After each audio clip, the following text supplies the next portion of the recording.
Hello and welcome to the DTP Podcast, where we bring you expert insights on the latest developments in social housing.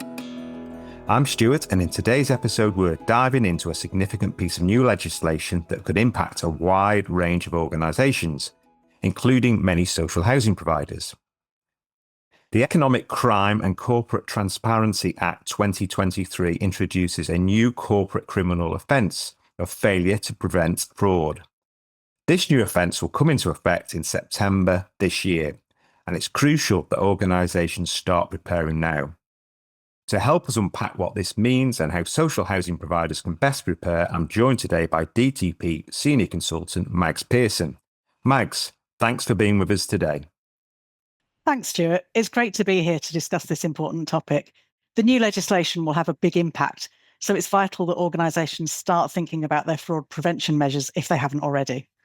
Absolutely. So let's start at the beginning. Real basic question here, Mags. What exactly is the offence of failure to prevent fraud, and when is it coming into effect?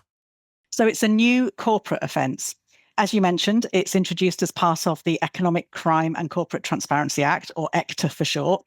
And the section of the Act that we're discussing today, failure to prevent fraud, takes effect from 1st of September this year, so not very far off. Yeah, it is really close, isn't it? Absolutely. And for organisations that are in scope, the new offence means that they may be liable if an employee or associated person commits or tries to commit a fraud with intent to benefit the organisation. And this is the important bit, and the organisation does not have reasonable fraud prevention measures in place. It's worth noting too that lack of awareness of the fraud at senior management level is not going to be seen as a defence. So that's something to think about. And there is a potential for unlimited fines, though obviously we don't know what that will look like yet in reality. But of course, there could be publicity and reputational damage. So I mentioned that ECTA applies to organisations that are in scope, and I just wanted to pick up on that a little bit. It applies to incorporated organisations that meet 2 of 3 specific criteria. So those 3 criteria are 250 employees or more, turnover of 36 million or more, or 18 million or more in total assets. So if 2 of those 3 apply, then you're in scope as far as ECTA is concerned. That will include a significant number of social housing providers, but not all. Though obviously developing effective fraud prevention measures is good practice for any organisation.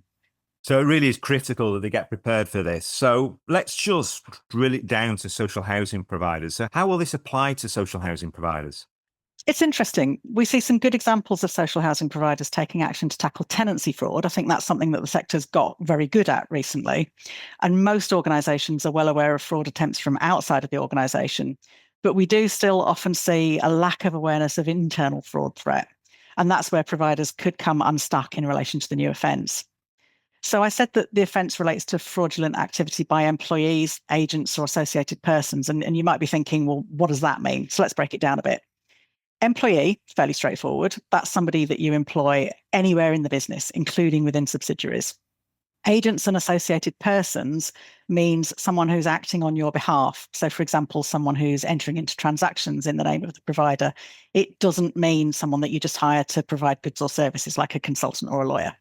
It's also worth noting, I should say, that it doesn't matter whether or not the fraud is ultimately successful. It's the intent that counts. And in actual fact, corporate benefit doesn't need to be the main purpose of the fraud. It could be initially driven by a desire for personal gain.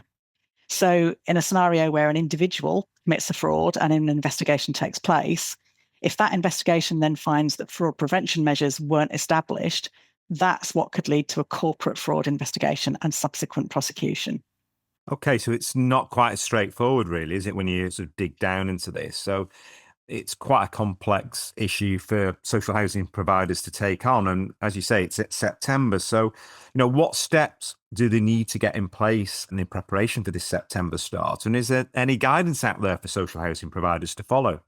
Yeah, so it's all about making sure you've got robust fraud prevention measures in place. That's the key. It's the prevention measures. And the Home Office has actually produced some useful guidance. It came out in November last year. Chapter 3 in that guidance says there are reasonable fraud prevention procedures, and it bases them around 6 key principles. It talks through it in the guidance, but I'll summarise very briefly. Number 1 is top-level commitment. So that's about visible leadership from board and senior leadership. So what level of oversight is there at board and audit committee? Is fraud prevention being talked about? Is it seen as important? Number 2 is risk assessment. So as I mentioned, many providers have got fraud risk assessments in place, But if they're focused on tenancy fraud and fraud from outside, they're going to need a refresh. And obviously, fraud can occur in all areas of the business. So it's worth pulling in teams from across the business and investing some time to just really think through what the potential sources of fraud are. The third principle is proportionate risk-based prevention procedures. So this builds on the previous step. It's about saying, okay, so now we've identified fraud risks. What's the right level of control that we need in place? And are controls working, both to prevent and detect potential fraud? The fourth one, due diligence. So that's obviously organisations are expected to conduct a reasonable level of due diligence, for example, when hiring new employees or contracting with someone to perform services on their behalf, or when they're managing third parties. Number 5 is communication and training. So that's about making sure that everyone in the organisation has an awareness of fraud risk and providing more specific training for people in roles where exposure to fraud risk is higher. And I'd suggest a regular refresh of communication too. It goes back to that reinforcing top-level commitment. And then the last one is monitoring and review. So routine review of fraud detection and prevention measures is obviously sensible, but it's a good idea to stand back and ask questions like, how do I know those controls are working? When were they last checked? And has anything changed? That means we need to go back to our fraud risk analysis and just update it. So that's a really quick run through. The principles are explained in a bit more detail in the guidance. And if you search on the internet for ECTA failure to prevent fraud offence, it'll come up. It's definitely worth a look. Thanks for that, Mags. Very thorough. So it sounds like, people certainly need to be, as a starting point, looking at that. So now let's dive into some of the specific governance and risk checks. How should social housing providers approach board-level accountability for fraud prevention? So a good starting point would be to check governance documents for evidence of commitment to fraud prevention and asking, what assurance reports does the board see? What awareness training has the board has? That's just a couple of ideas to get the ball rolling.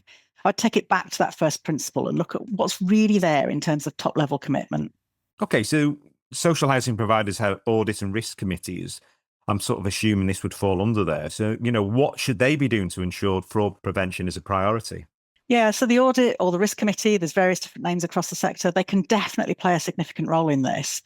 Fraud prevention is one objective of the internal controls framework. So it's reasonable then for the committee to ask, where does fraud prevention feature in the internal audit plan, for example? Have we got fraud prevention and response really well covered in the annual internal controls report? And does the committee receive regular updates on investigations, incidents, lessons learned? Okay, so just picking up on that, should the committee also be reviewing fraud returns? Well, I'd suggest there's 2 elements to think about here. Firstly, the committee could review not just incident reports where fraud has been committed, but also reports of cases investigated and lessons learned. Because even if an investigation doesn't result in a conclusion of fraud, it often identifies and uncovers control weaknesses. And that's definitely relevant for an audit or risk committee to discuss. The other thing then is that official fraud returns are often nil returns, perhaps something on tenancy fraud, but there's not often much on other kinds of fraud. So the committee can play a role in challenging that. Is that realistic? So just sort of packaging all this together, it sounds like the sort of thing that the social housing provider would need some advice on. So what support should they seek on this issue? Yeah, that's a good question. I mean, firstly, I'd say we're not lawyers at DTP. We work with a number of legal partners who would be able to provide specialist support if needed with a specific legal aspect of ECTA or with an actual fraud investigation. But as we've discussed, providers need to know that they've got effective fraud prevention measures in place. And if they're not sure about any aspect of that, we definitely suggest they'd seek some support.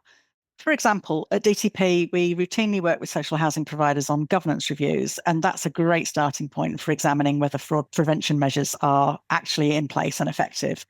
Another key area that we'd suggest providers seek support on is in relation to fraud risk management. So that could be as a one-off exercise to do your fraud risk analysis or as part of a review of the overall risk framework.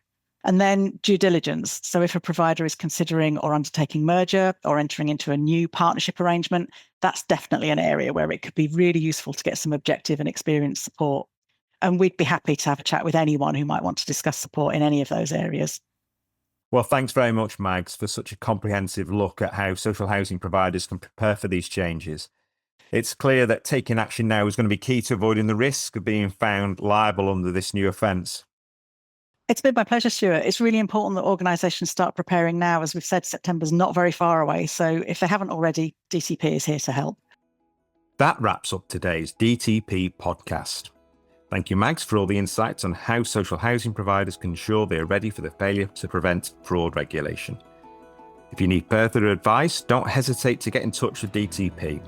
Stay tuned for future episodes where we'll continue to bring you expert insights on key developments in social housing.